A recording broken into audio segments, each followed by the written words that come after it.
¿Qué tal? Vamos a hablar hoy día sobre la filosofía medieval. Aquí tenemos un pequeño, una pequeña línea de tiempo sobre la historia de la filosofía en los periodos y su ubicación temporal. Ya hemos visto nosotros la filosofía antigua, ¿ya? Y aquí ya habíamos visto anteriormente a Sócrates, a Platón, a Aristóteles, los más representativos de esa época, ¿verdad? Ahora vamos a ver a la filosofía medieval, ya que aquí en la clase anterior habíamos visto casi al final que Sócrates, Platón, Aristóteles luchaban contra el cristianismo, ¿no? Porque estaba al final, en su época ya estaba empezando a aparecer el cristianismo, pero todavía no se asentaba bien, ¿no? Más era demostrado por la razón.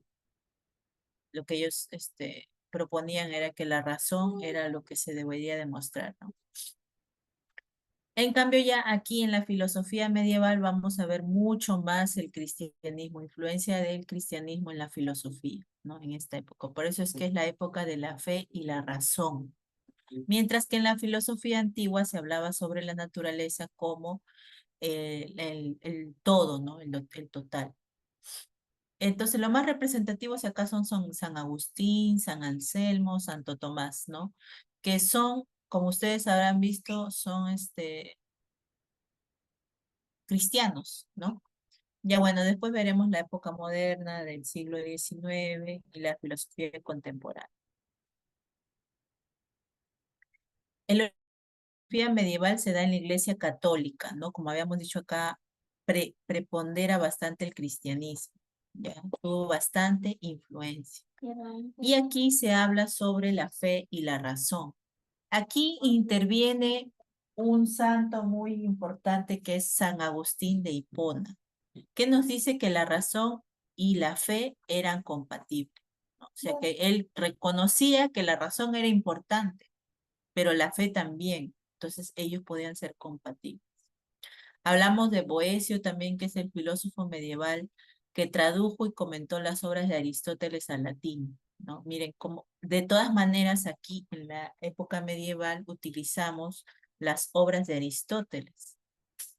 Por eso es que les decía que actualmente todavía seguimos hablando de Aristóteles, de Sócrates, de Platón, ¿ya? Luego hablamos también de la traducción de Aristóteles, que generó un gran debate filosófico que se denomina la cuestión de los universales, la época universal. Y por último, de los escolásticos, que sintetizaron la filosofía aristotélica y la teología. O sea, junto con la naturaleza que hablaba Aristóteles, ¿no? Que ya lo habíamos visto en la clase anterior, lo sintetiza para relacionarlo con la teología cristiana. Se extiende desde la caída del Imperio Romano, ¿no? Porque cuando cae el Imperio Romano aparece el cristianismo del siglo V hasta el comienzo del Renacimiento del siglo XV. Se caracteriza por la confluencia de tres tradiciones filosóficas: la filosofía cristiana, la filosofía islámica y el pensamiento aristotélico.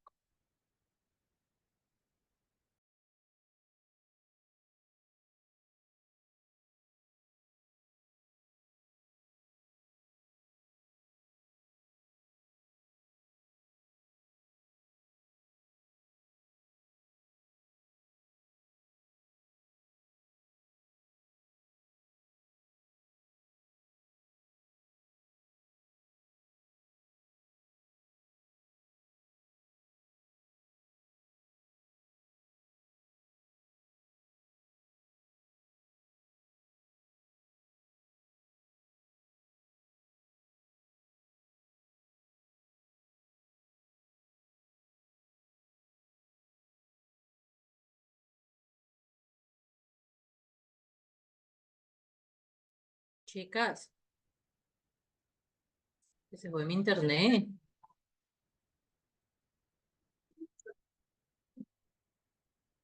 No, la mí se sale porque ella vive en la selva, en Loreto. Ah, ya, ya, En ya. estos momentos son, o sea, llueve, por eso el internet es bajo.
Se fue la señal un ratito.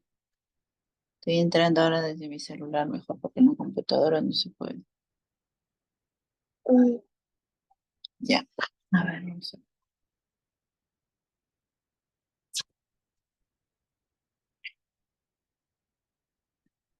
Ya, habíamos visto la definición, vamos a ver las características de la filosofía medieval. Retoma las ideas filosóficas de los griegos, ¿no? Como habíamos dicho ya anteriormente, la filosofía medieval tiene algo de filosofía de la época clásica, ¿ya? Tiene algo de la época clásica.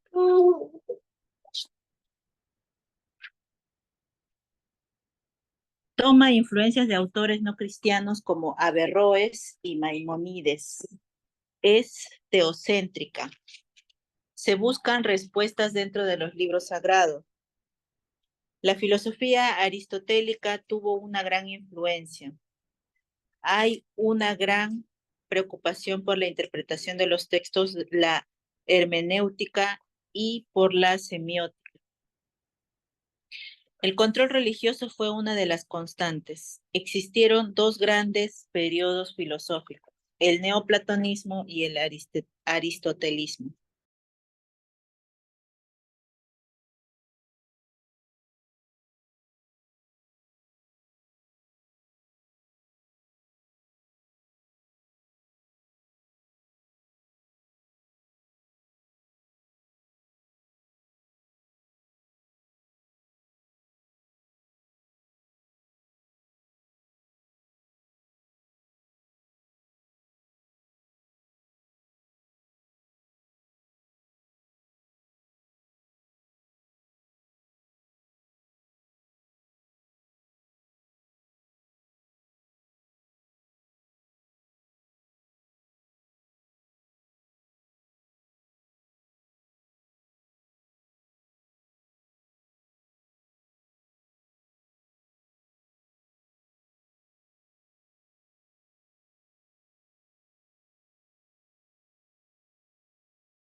Ya. ¿Se ve la pantalla? Se ve medio borroso, Miss.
¿Y ahora por qué lleva? Ahí está.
¿Me logran escuchar?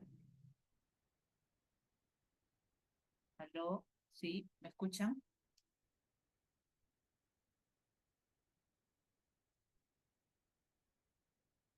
Hola, ¿me escuchan? Sí, Miss. Ya, listo, sigamos. No sé por qué el Zoom no quiere abrir por ningún lado. No sé qué ha pasado. Ya. Acá vemos la filosofía medieval que se da en el primeros siglos del siglo 6 al 10. Y ahí vemos a Boecio y a Pseudo Dionisio. Su tarea filosófica es conservar y transmitir el legado filosófico greco-romano. Luego tenemos la alta escolástica, Anselmo, Canterbury, Pedro Abelardo, la fundación de las universidades, la recepción de las traducciones de los filósofos griegos, árabes y judíos, fundación de las órdenes mendicantes. La gran escolástica, que es en el siglo XIII, aquí vemos a Tomás de Aquino y Alberto Magno. Aquí hablan sobre la asimilación del aristotelismo, la lógica de carácter nominalista, el averroísmo latino. Después tenemos la crisis escolástica, que se da en el siglo XIV, con Guillermo de Ockham y Duns Scoto. Estos son algunos, ¿ah? Pero hay otros más, ¿no? No mencionamos a todos, pero hay más, ¿ya? Hay más filósofos. Aquí hablan sobre la ruptura del equilibrio conseguido en la etapa, el nominalismo, la gran fractura espiritual. Luego yo quería resaltar un poco más lo que era a la mujer, ¿no? las filósofas de esa época, porque como ustedes sabrán, en esta época, así como en la época clásica, había más preponderamiento o era más importante el hombre, le hacían más caso al hombre. Como ya aquí se habla sobre la etapa del cristianismo, ¿no? Entonces, estas mujeres que aparecieron son religiosas, ¿no? En algunos casos. Entre estas he mencionado a tres, ¿ya? Hay más, pero las más importantes que sobresalen de la época medieval son estas tres que vamos a estudiar el día de hoy. Tenemos a Hildegarda de Bingen, es la filósofa más influyente de la Edad Media, ¿ya? Es una santa que vivió del año 1080 al año 1179. Fue filósofa, científica, fue médica, abadesa y mística, a la que también se le conoce como la Sibila del Rin o la profetisa teutónica. Para muchos con ella nacen las ciencias de la naturaleza que abarca disciplinas como la biología, la botánica, la zoología, la paleontología, la geografía, la bioquímica, la geología, la astronomía, la física y muchas más. Por eso es que aparecen puntos suspensivos. Miren cuán importante es ella en la etapa de la Edad Media, porque aquí ya hablamos sobre las ciencias de la naturaleza. Ya, con ella nace el curso, ¿no? En sí, como de que lo conocemos ciencias naturales anteriormente, ahora se le llama ciencia y tecnología, porque ella lo inicia. Sufría desde muy pequeña enfermedades diversas, por eso es que ella investiga mucho sobre la naturaleza.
A la edad de los 3 años empezó a ver una luz tal que mi alma tembló. Eso es lo que ella dice, ¿no? Que ella vio una luz que su alma tembló.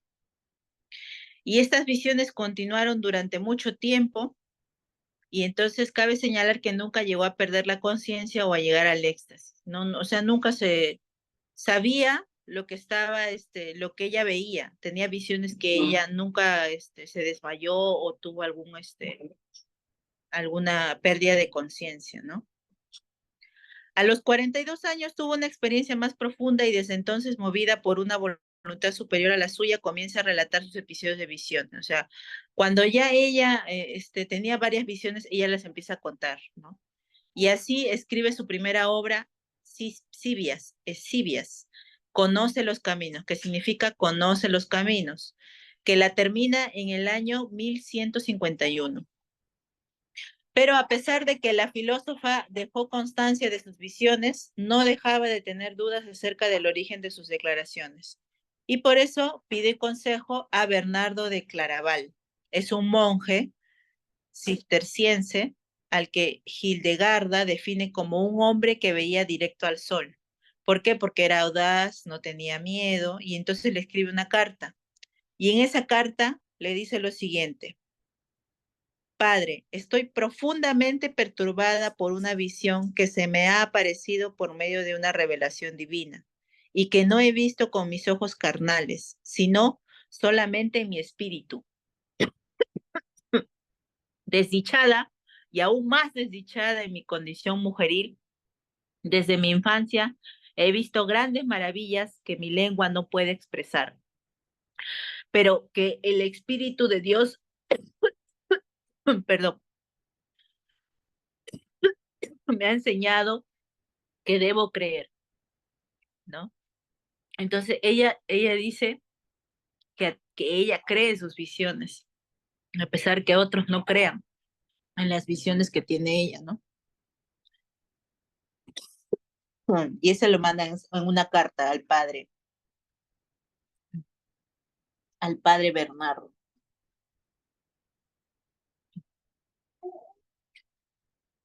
Luego otra filósofa de la época medieval es Eloísa del Paraclito. Es la esposa de Pedro Abelardo. Ella nació en París en el año 1101, en Nogent-sur, en Seine, y murió, perdón, en Nogent-sur-Seine murió en el año 1164. Es una mujer muy culta que a los 17 años ya sabía latín, sabía griego, sabía el hebreo. Miren, 3 idiomas, una mujer en esa época que no era muy, ¿cómo se dice? Normal que una mujer en esa época pudiera haber aprendido 3 idiomas. Y no son tan fáciles esos idiomas, ¿ah? Latín, griego, hebreo. Ella es teóloga y es filósofa. Se enamoró de su profesor Abelardo, que también es un filósofo, y se casaron y tuvieron un hijo. El tío de Eloísa se vengó de Abelardo y lo castró. Abelardo se metió a monje y Eloísa a monja. Y su obra literaria se basa en las cartas que le enviaba a Abelardo. O sea, sus obras mayormente son cartas enviadas a su amor, ¿no? A Abelardo. Es una filósofa francesa, como ya lo hemos dicho, es esposa de Pedro Abelardo, y también ¿se acuerdan? La anterior era una abadesa, ella es la primera abadesa del Paraclet. Su madre era Gersin de Champañán, dama de Montsoreu, la que fuera fundadora de la abadía de Fontainebleau. Su mamá también era fundadora de una abadía, o sea, también era abadesa, ¿no? Y su padre, el senescal de Francia, Gilbert de Garlande.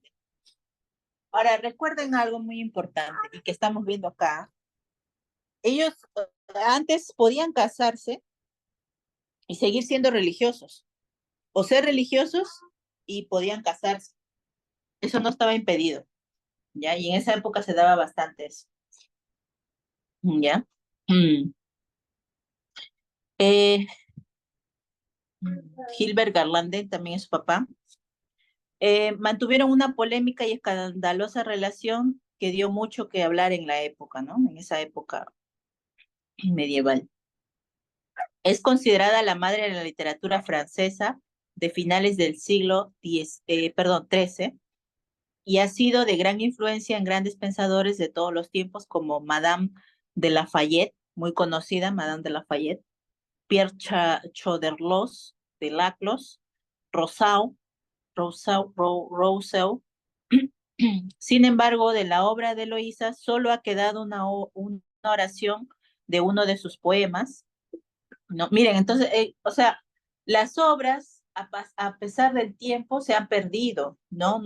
Y solo han podido recuperar lo que se ha podido mantener, ¿no? No todo. Entonces, en este caso, por ejemplo, las cartas que ella le escribía a su amado esposo Pedro Abelardo. Aquí viene algo muy importante, que a pesar, miren, de la antigüedad, ellas tenían que, a pesar de que ella, miren, sabía 3 idiomas, era filósofa, teóloga, ella tenía que complacer a su esposo. Y entonces, en contra de su voluntad, ella toma los hábitos, ¿no? Habíamos dicho que ella era monja y él era monje, ¿no? ¿Pero por qué? Por obligación, en contra de su voluntad. Abelardo tenía, entraría a la orden, en la orden de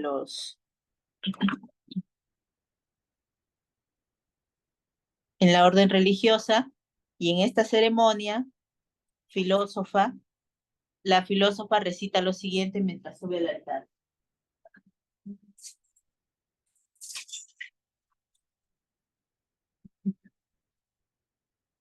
Qué impía que fui cuando por esposo tomé a aquel que me daría tantas penas por precio. Recibo mi castigo en expiación. Quiero cumplir con abnegación. Solo esta parte se ha podido encontrar, ¿no? De Eloísa, ¿ya? Y como verán, es una parte que habla sobre ella, ¿no? Y además habla que su esposo le daba pena, ¿no? No pena de tristeza, sino que, o sea, así como ahora, ¿no? Lo vemos y lo ven a sus esposos de repente por ahí, no sé, pensarán y dirán, este vago está sentado y no hace nada, algo así parecido, ¿no? Ya, entonces ella piensa que lo que le han convertido a monja es un castigo, ¿no? Porque ella no era monja, ¿ya? Tuvo que cumplirlo por obligación. Por abnegación quiere decir por obligación. Luego tenemos a Errada de Landsberg, que es otra influyente pensadora del medioevo. Esa imagen encontré. Errada vive del año 1125 al año 1195, monja alsaciana del siglo XVII y también es abadesa, ¿ve? También, miren, las tres son abadesas de la abadía de Hohenburg en los montes de Vosgos y autora de la obra Hortus, ¿ya? Del Jardín de las Delicias. Siendo muy joven, Errada toma los hábitos en la abadía de Hohenburg, un importante centro religioso donde tuvo acceso a la mejor educación para las mujeres de la época. Durante esta época de abadesa, empezó a escribir la enciclopedia. Escribió Hortus de Liricirian, un compendio de todas las ciencias conocidas en el momento y en la cual describe la eterna lucha entre la virtud y el vicio. Miren, acá también se habla de los valores, ¿ah? Con imágenes increíblemente realistas. O sea, en esa época no había la fotografía, pero ellos, miren, tanto tiempo había, no había tecnología, entonces dibujaban, ¿no? Entonces ella era una gran dibujante. La mayor parte de estas imágenes simbolizan temas teológicos, filosóficos y literarios, y han sido muy estudiadas por los expertos en arte, debido al alto grado de imaginación que demuestra Errada en las mismas. Al comienzo del manuscrito, Errada escribe lo siguiente. Aquí está lo que escribe Errada. Errada por la gracia de Dios, abadesa de la iglesia de Hohenburg, aunque indigna, desea la gracia y la gloria del Señor a las dulces vírgenes de Cristo, que actúan fieles en la iglesia, como en la viña del Señor Jesús. Os ofrezco este libro para vuestra santidad, que se titula El Jardín de las Delicias, que en el idioma que estaba ella dice Hortus Deliciarum. Florilegio de diversos escritos sagrados y filosóficos. He elaborado con ellos un conjunto siguiendo la inspiración divina como una abeja y en alabanza y honor a Cristo y a la Iglesia. Y para vuestro gozo, lo he reunido todo en un único panal de miel. Por lo tanto, es importante que os nutráis a menudo de este libro, aliviando el ánimo cansado con sus gotas de miel. Eso es lo que nos habla Errada. En esta época del medievalismo también aparecen los patrística. ¿Quiénes son los patrística? Los patrística es un periodo de actividad intelectual que se centra en la teología, que inició en la era del cristianismo. Los escritores eclesiásticos se dividen en tres etapas: los apostólicos, que conocían a los apóstoles directamente; los apologetas, que eran defensores del cristianismo, o sea, iban contra el paganismo; y los padres de la iglesia, que elaboraron la teología cristiana. ¿Cuál era su propuesta? Ellos tenían la necesidad de organizarse teológicamente, organizar el cristianismo, ¿no? Y crear un dogma. Miren, acá empiezan a aparecer los dogmas, ¿ya? Cada uno tenía diferentes, como ustedes saben, en la época de Aristóteles, de Sócrates, de Platón, cada uno tenía sus propias ideas y quería proponerlas, ¿no? En este caso, como era una época del cristianismo, aparecieron los dogmas. Se da desde el siglo I al siglo VII, y su objetivo es fusionar la filosofía con el cristianismo. También hablan sobre la supremacía de la fe sobre la razón. O sea, para ellos es los dos, ¿no? La fe y la razón. Pero más importante, le tomaban mayor importancia a la fe. ¿Y cuál de la fe era más importante?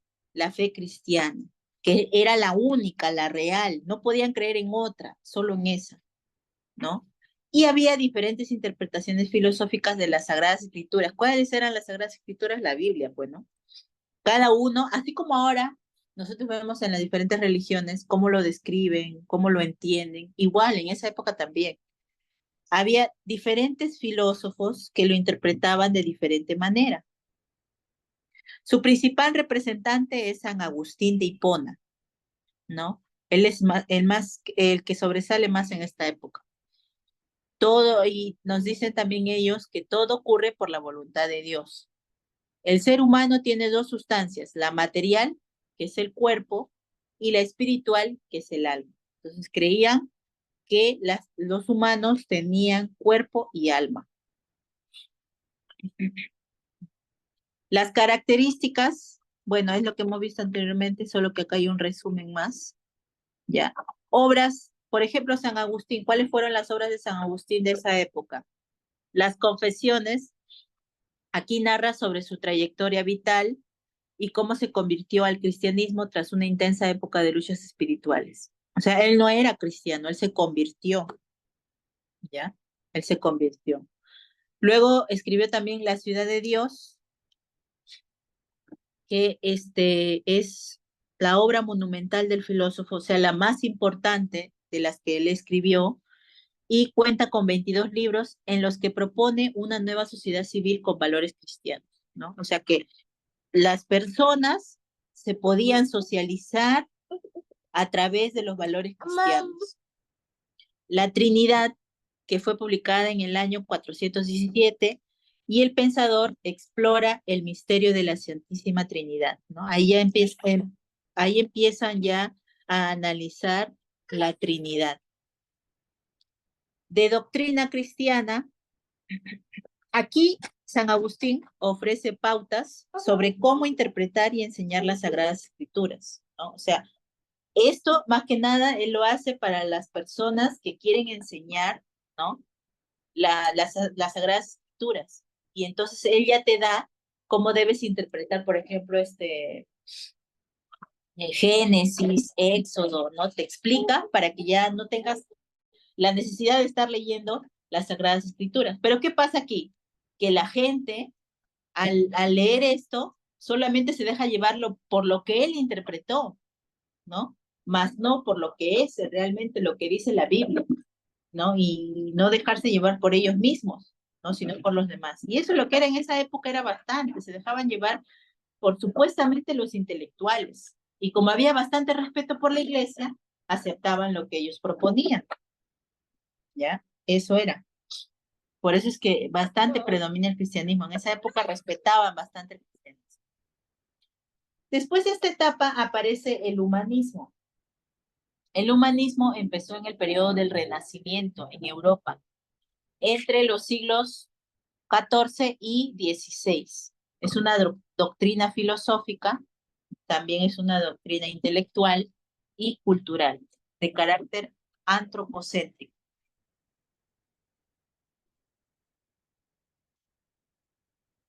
Después también los humanistas se oponen al pensamiento teológico, quitando del centro a Dios y poniendo al humano, ¿no? O sea, aquí ya, por su mismo nombre lo dice, ¿no? Humanismo, humanismo, que se centra en la persona, en el humano, ¿no? Dios pasa a segundo plano. Establece y sienta las bases del derecho, las políticas del derecho humano, que son parte de la legislación de todas las naciones en la actualidad, ¿no? A ver, aquí, por ejemplo, aquí ya nos está hablando de la política, ¿no? Del derecho. Se tenía en cuenta que la libertad de las personas era poder. O sea, el que tenía poder era libre. Mientras no tengas poder, no eras libre. También se habla del pensamiento innovador y el desarrollo de la mente humana. Preservar en toda circunstancia los valores del humanismo, ¿no? O sea, aquí empezaban a estudiar ya el cerebro humano, ¿no? Cómo pensaba el humano, el hombre, sobre Dios también, ¿no? Las características se considera ser humano como un ser natural y no como una creación de Dios. Se pasa del teocentrismo al antropocentrismo, la imprenta y el surgimiento de centros académicos y universidades. Al principio con Aristóteles, con Platón, con Sócrates, se habla sobre la academia, ¿no? Aquí no, aquí ya aparecen las universidades, ¿no?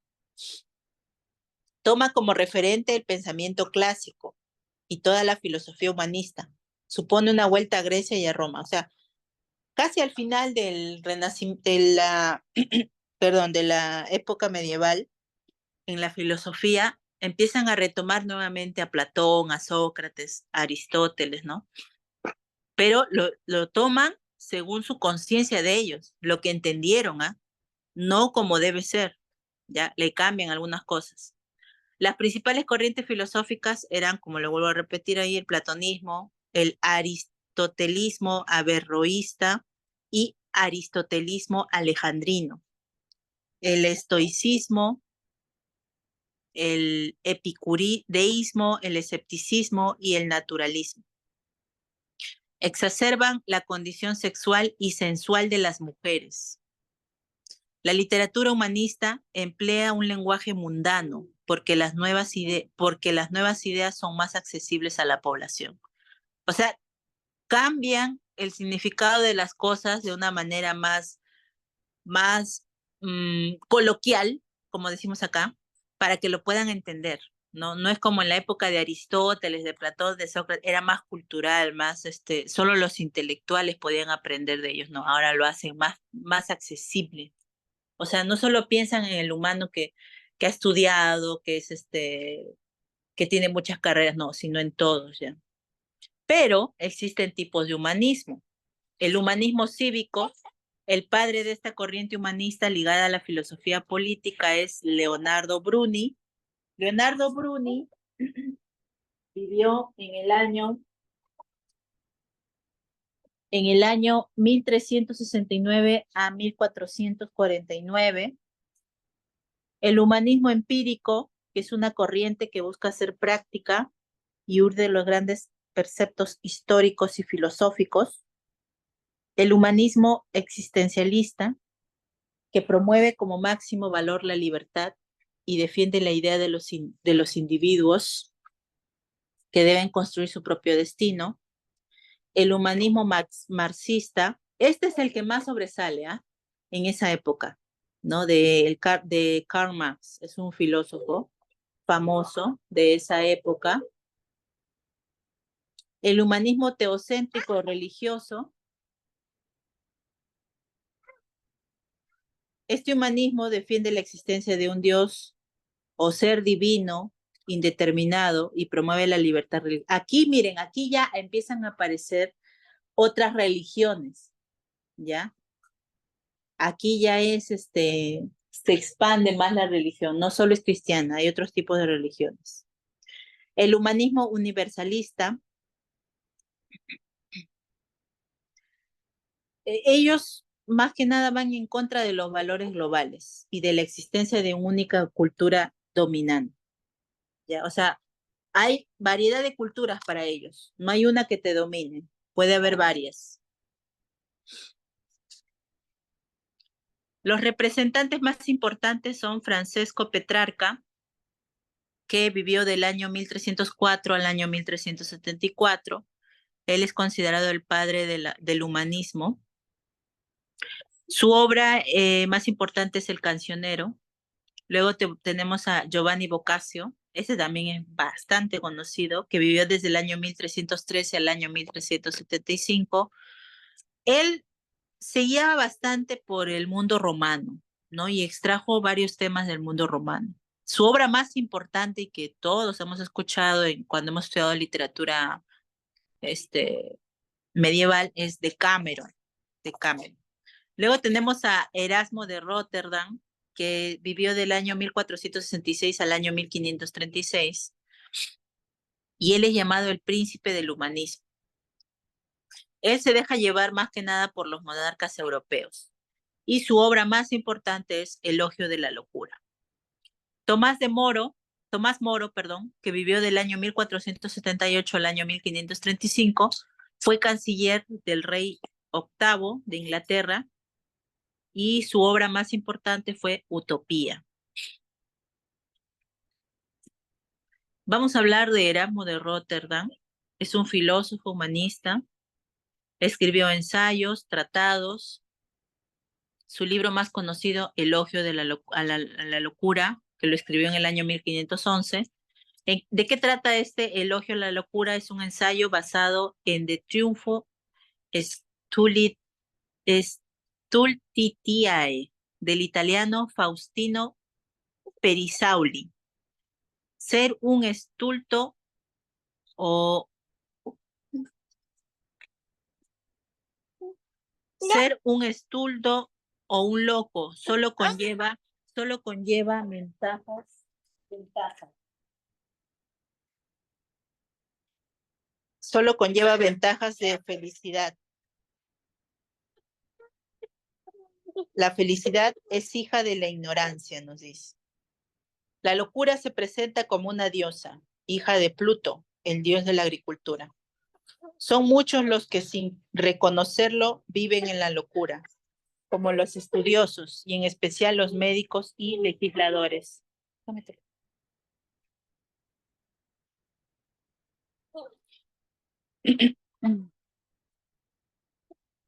El humanismo de Erasmo de Rotterdam se desarrolló entre los siglos XIV y XVI en Europa, durante el periodo que se conoce en la época del Renacimiento. ¿Lo creen?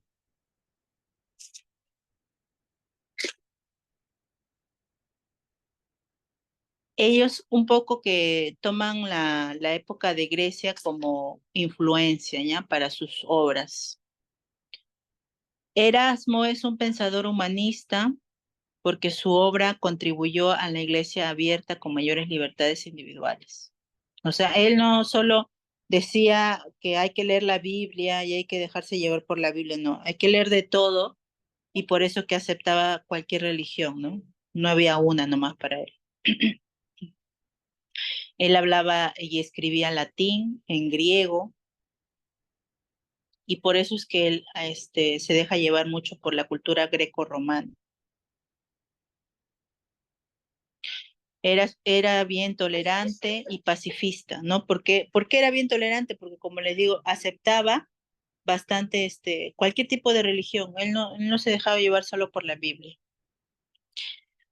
Petrarca y el humanismo. ¿Qué propone Petrarca? El redescubrimiento de las obras del mundo clásico, ¿no? Retoman. Había en esa época del medievalismo que retomaban, así como les mencionaba, las culturas de la época clásica, ¿ya? Y eso estaba permitido, ¿no? Porque lo podían retomar, pero interpretarlo a su manera. Reunió un único códice, la obra de Virgilio, dio una educación más humanista. Su filosofía de Petrarca era el arte de vivir. Y había una conciliación entre el paganismo y el cristianismo.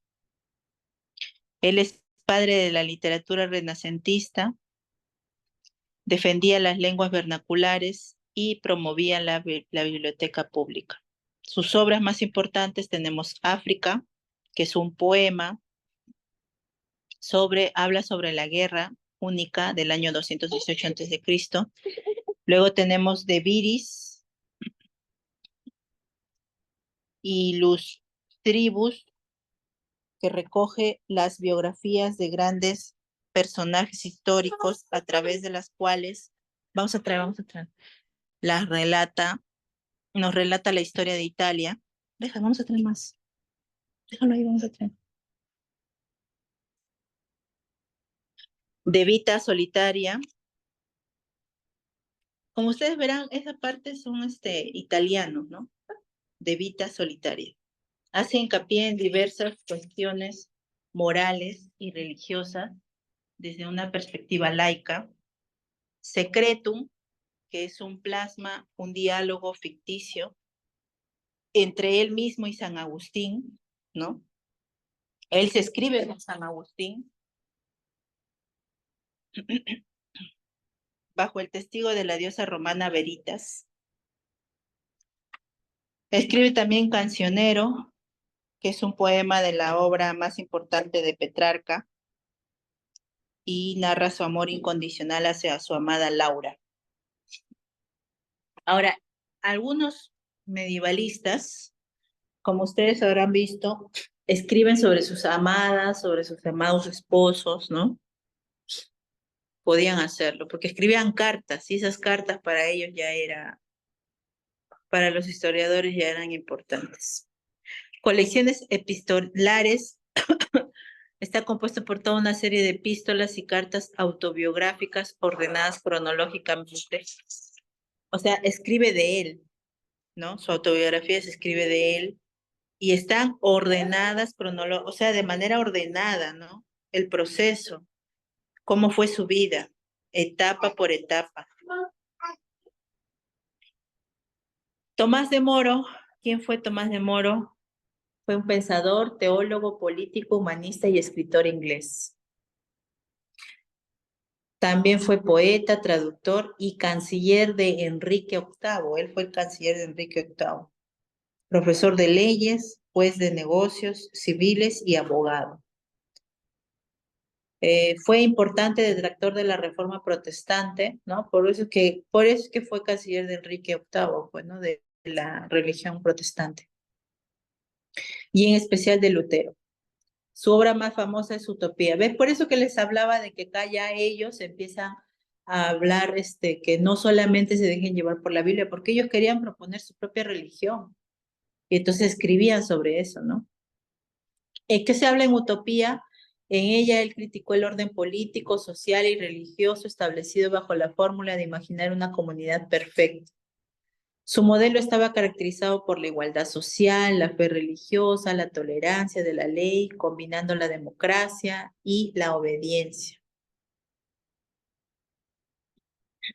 Y aquí hay alguien muy importante que ustedes en la clase anterior estaban mencionando, que era Dante Alighieri. Vivió del año 1265 al año 1321 Él fue poeta, prosista, teórico de la literatura, filósofo, pensador político italiano, y es el más importante que sobresale de la literatura universal, admirado por su espiritualidad y por su profundidad intelectual. Su primera obra de Dante fue Vida Nueva, que fue escrito después de la muerte de Beatriz. Luego comenzó la Divina Comedia en el año 1307 y concluyó probablemente poco antes de su muerte. O sea, la terminó de escribir poco antes de morir.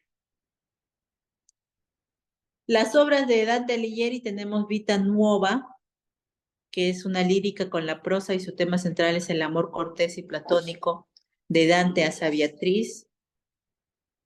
De Vulgari Eloquentia es un ensayo escrito en latín en el que Dante estudia y analiza el origen y evolución de la lengua vernacular o vulgar.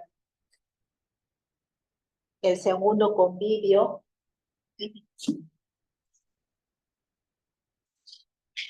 que es más conocido como el banquete, es para que llegase a estar compuesto por 15 libros, solo escribió 4, y la Divina Comedia, que es la más famosa, ¿no? La más conocida y la más famosa que todos hemos leído, ¿no? Es una epopeya alegórica que se divide en 3 grandes partes, el infierno, el purgatorio, el paraíso, compuesta por 33 cantos y que tiene como protagonista al propio Dante. O sea, podemos decir que aquí Dante Alighieri escribe sobre su biografía misma, ¿no? Porque aquí habla sobre él como protagonista. Aquí tengo un pequeño resumen del purgatorio, ya se los dejo para que ustedes lo puedan revisar.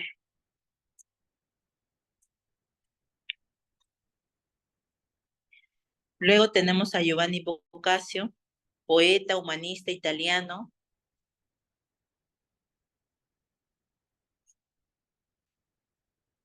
Él escribe Decameron, ¿ya? Es la obra más importante de Decameron, que esta colección de 100 relatos ingeniosos alegres se desarrolla en un marco concreto, un grupo de amigos educados, afortunados y discretos, 7 mujeres y 3 hombres, para escapar de un brote de peste, se refugian en una villa de las afueras de Florencia, ¿no? Entonces, acá está hablando de las enfermedades, ¿no? De una de las enfermedades muy importantes de esa época.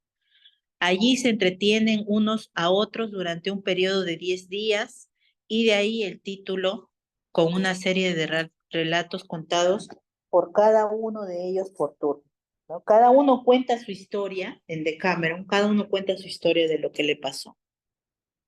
Otras obras que escribió Boccaccio fue Casa de Diana, fue La Teseida, Corbacho, de Casibus.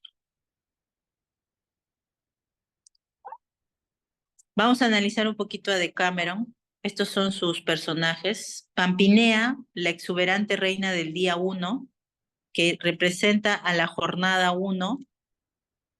Cada cual habla de lo que más le agrada. Ese es su tema. Luego Filomena, que es amante del canto, es la segunda jornada. Personas que abrumadas por diversos infortunios consiguen llegar a dichos términos, ¿no? ¿Se acuerdan que, o sea, eran personajes, ¿no? Que él decía de esa época, ¿no? Que eran sus amigos, que contaban historias, son ellos. La tercera jornada, que es Neifile, es nueva amante, dedicada a quienes con gracia e inteligencia lograron una cosa largamente deseada. Y así, hasta llegar a la 10ª jornada, que es Pánfilo, que es el que lo ama todo. Y él, su tema es grandes hazañas. ¿Ya? Aquí tienen un poquito de lo que es, un resumen de lo que es Decameron, porque es una obra muy grande. Luego tenemos el nominalismo en filosofía. Es una corriente filosófica medieval que surge en el marco de los debates acerca del problema de los universales. Sus características rechazo a los universales, el nominalismo, pone énfasis en lo individual, critica la metafísica tradicional, pone énfasis en el lenguaje, fue una corriente empirística y antimetafísica.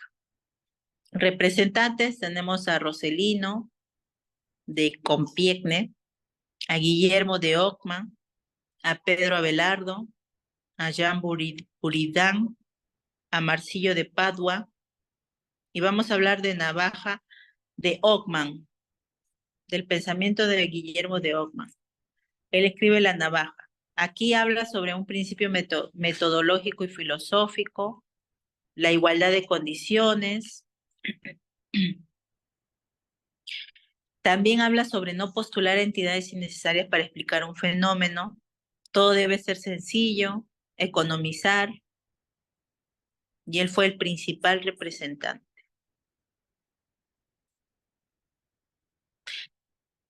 Él es un versus con Aristóteles, porque critica la filosofía y la metafísica de Aristóteles. Además, también dice que la voluntad de Dios es la fuente última de la moralidad. La escolástica, que es una de las etapas más importantes de la época medieval en la filosofía, se deja llevar por Platón, por Aristóteles, pero lo combinan con la sabiduría de la revelación cristiana. Aquí nuevamente retoman al cristianismo un poco más como ente primordial.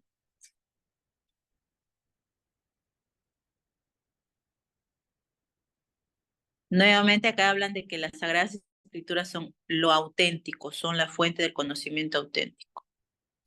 Promueven la razón y el conocimiento, la lógica y el pensamiento discurso.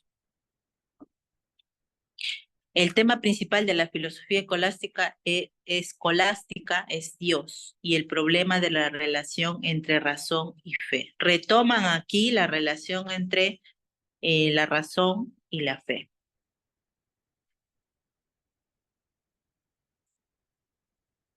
Los elementos más comunes de la escolástica son la intencionalidad teórica y temática, la metodología y la literatura.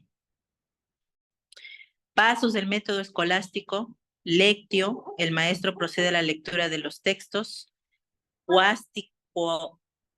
Quaestio, tras la lectura se procede al planteamiento de preguntas; el disputatio, se da comienzo a un debate sobre las cuestiones planteadas; el dictatio, el maestro brinda respuesta a las preguntas; el repetitio, se repite todo el proceso, se debaten nuevos temas; el summatio, el maestro efectúa un resumen con las principales enseñanzas. Cuestiones, los estudiantes escriben y presentan problemas, ¿no? Entonces, acá podemos ver cómo es la etapa en que ellos analizaban, ¿no?, algún texto, por ejemplo, la Biblia, y era ese proceso, ¿no? Cada uno pasaba por ese proceso al momento de leer un texto.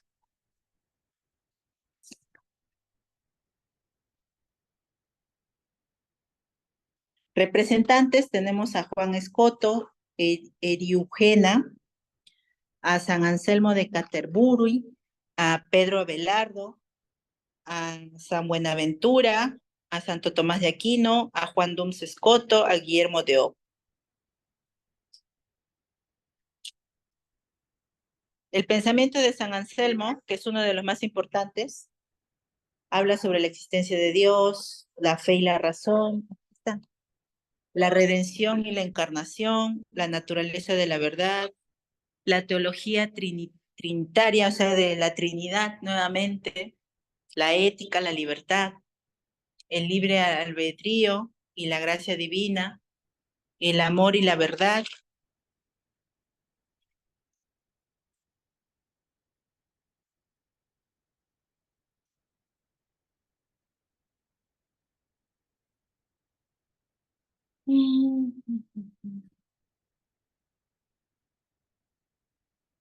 Hablan sobre la existencia de Dios en la filosofía. Y aquí hay alguien importante también, que es Santo Tomás de Aquino. Dice que la filosofía está subordinada a la teología, ya que esta última trata del objeto de estudio más sublime y perfecto, Dios. O sea, ellos, según la Biblia, dicen que Dios es perfecto, ¿no? Dios es perfecto. Lo naturalmente innato en la razón es tan verdadero que no hay posibilidad de pensar en su falsedad, ¿no? Ellos creen que la Biblia no es falsa, que es real, 100% real, ¿no? Defendía que la mente abstrae la forma general de los objetos, ¿no? Expuso las 5 vías para demostrar la existencia de Dios.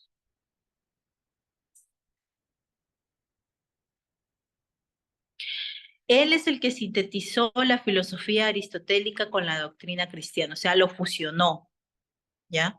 No tomó 100% la filosofía de Aristóteles, lo fusiona, lo fusiona.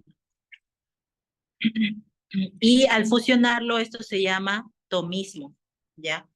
Se llamó tomismo. Ya no se llamó filosofía aristotélica, sino se llamó tomismo.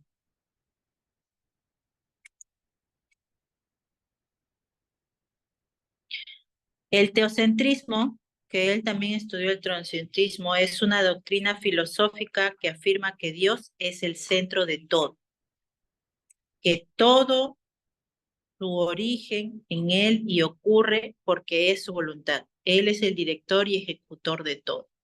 Entonces, aquí ya se crea en esta parte de la filosofía el teocentrismo, que creen que Dios es el principal, no hay otro, solo Dios. El centro del universo es Dios y Él es perfecto. Él no ha cometido ningún pecado, ¿no? Es el ser supremo.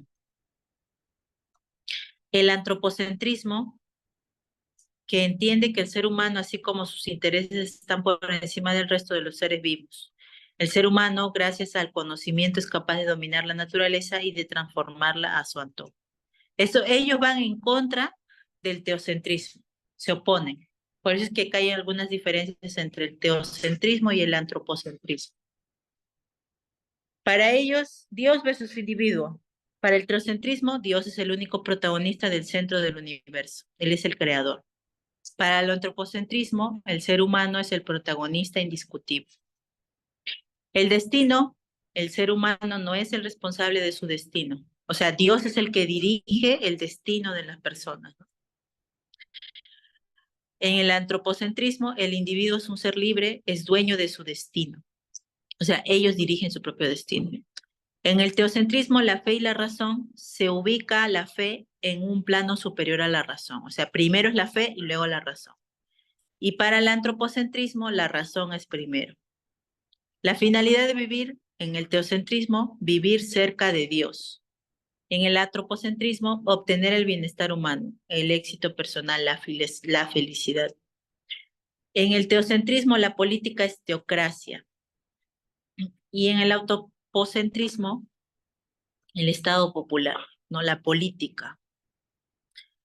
Diferencias entre filosofía antigua y medieval. Como ya hemos visto la diferencia entre, como ya hemos visto la filosofía antigua y la filosofía medieval, podemos hablar entonces entre las diferencias de estas filosofías. La filosofía antigua nos habla sobre la naturaleza, la medieval sobre la fe y la razón. La antigua busca el origen de todas las cosas y la medieval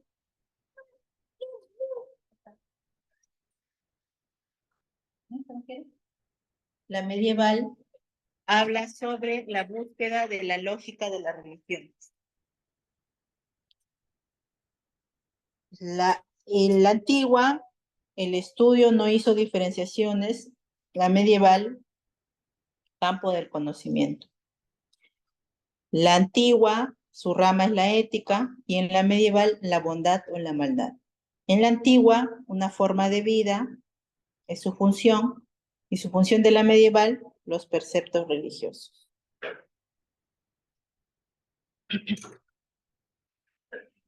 Por último, los aportes y limitaciones de la filosofía medieval para el pensamiento actual, o sea, para nuestra actualidad. ¿Cuáles son sus aportes? Su aporte es el desarrollo de la lógica formal y las técnicas argumentativas, ¿no? Sabían explicar el por qué creían en Dios 100%, o por qué creían 100% en el humano, ¿no? El intento de armonizar la razón con la fe y la ciencia con la religión. El enfoque teológico y humanista de la ética y la política. La creación de obras literarias y artísticas de gran valor cultural e histórico. ¿Y cuáles son sus limitaciones? Para la actualidad estamos hablando. El sometimiento de la filosofía a la teología. O sea, la filosofía se sometía, ¿no?, a la teología y a la autoridad eclesiástica. El desconocimiento o rechazo de otras fuentes filosóficas antiguas o no occidentales. El uso de conceptos metafísicos o teológicos difíciles de demostrar o refutar. La falta de crítica o innovación frente a los problemas sociales o científicos emergentes. Claro, porque en la actualidad bastante tecnología y no tiene mucha relevancia con la tecnología en esta época de la filosofía medieval. Bueno, ese ha sido un resumen, un súper resumen de lo que ha sido la filosofía medieval, ¿no? Es bien extensa la filosofía medieval de esa época. ¿Ya? Muy bien. Van a disculpar que se me iba el internet más bien, no sé qué pasaba con Claro. ¿Alguna pregunta, alguna duda que tengan?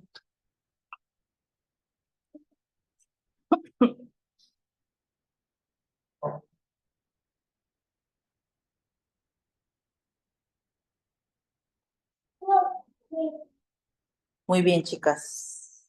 Entonces, menos mal que al final se cargó el internet y pudimos ver la diapositiva.